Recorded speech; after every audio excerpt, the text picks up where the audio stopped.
ang nag-deliver papunta sa bahay nila Pangulong Bongbong Marcos at Speaker Martin Romualdez mag-insert o magpasok ng 100 billion worth of projects sa BICAM.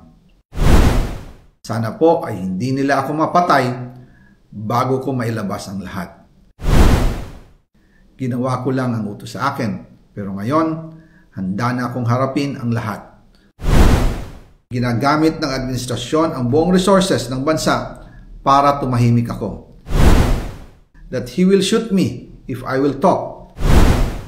Gagamitin ako bilang panakipbutas sa kanilang kampanya laban sa korupsyon.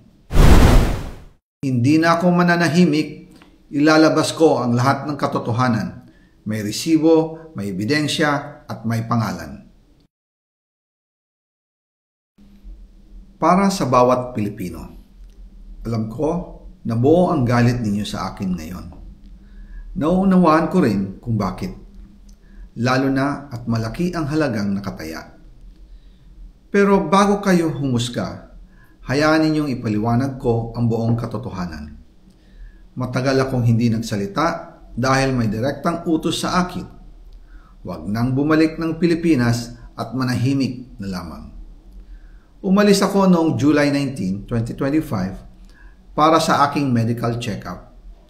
Nakaplanong bumalik pagkatapos ng SONA ni Pangulo.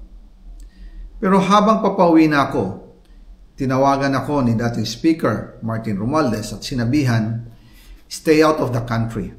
You will be well taken care of as instructed by the President." Noon naniniwala pa ako sa kanila, kaya't hindi ako bumalik. Tumikom ang aking bibig, sumunod ako, pero ang hindi ko alam, ang ibig pala nilang sabihin sa aalagaan ka namin ay gagamitin ako bilang panakipbutas sa kanilang kampanya laban sa korupsyon. Ginawa nila akong poster boy ng kanilang sariling kasinungalingan. Ngayon, hindi na ako mananahimik, ilalabas ko ang lahat ng katotohanan. May resibo, may ebidensya, at may pangalan. Nagsimula ito nung tumawag si Sekmina Pangandaman sa akin nung nag-umpisa ang BICAM process last year, 2024. Ang sabi niya, katatapos lang ng meeting nila ni Pangulo at may instructions na mag-insert o magpasok ng 100 billion worth of projects sa BICAM. At sinabi pa ni Sekmina, you can confirm with Yusek Adrian Bersamin dahil magkasama sila sa meeting ni Pangulong BBM noong araw na yon. Tinawagan ko po agad si Yusek Adrian Bersamin at tinanong ko kung may instruction nga ba ang Pangulo na magpasok ng 100 billion during their meeting. Ang sabi niya ay totoo nga po. Right after our conversation, tinawagan ko po si dating Speaker Martin Romualdez at nireport ko ang instructions ng Presidente to insert the 100 billion projects. At sinabi niya sa akin, what the President wants, he gets.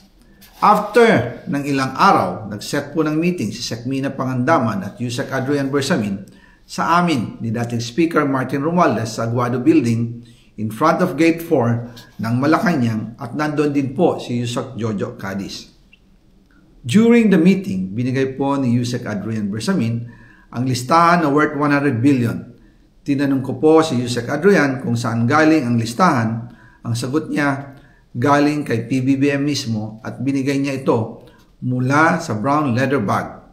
Nung sinabi po ni Yusek Adrian Bersamin yung brown leather bag, naalala ko noong nasa Singapore kami right after the elections of May 2022 sa Hilton Hotel, kami ni dating Speaker Martin and PBBM habang pauwi at pabalik ng Pilipinas, hinabol ng PSG ang brown leather bag at ang sabi ni PBBM, maiwan na lahat, wag lang ang brown leather bag. Kaya naniwala ako na utos talaga ito ng Pangulo. Pagkatapos ng ilang araw, I informed sina dating Speaker Martin Romualdez, Sekmina Pangandaman, Yusek Adrian Bersamin, and Yusek Jojo Cadiz na kung pwede 50 billion lang ang ipasok sa program funds dahil sobra ang DPWH funds versus sa DepEd. In practice, hindi pwede na mas malaki ang budget ng DPWH kaysa edukasyon. And yung balance na 50 billion, ilagay na lang sa unprogrammed funds for the 2025 budget. Dahil Office of the President din ang nagre-release ng lahat ng unprogrammed funds. Pagkatapos ng isang araw, tinawagan ako ni Sec Mina at sinabi ang mensahe ng Pangulo.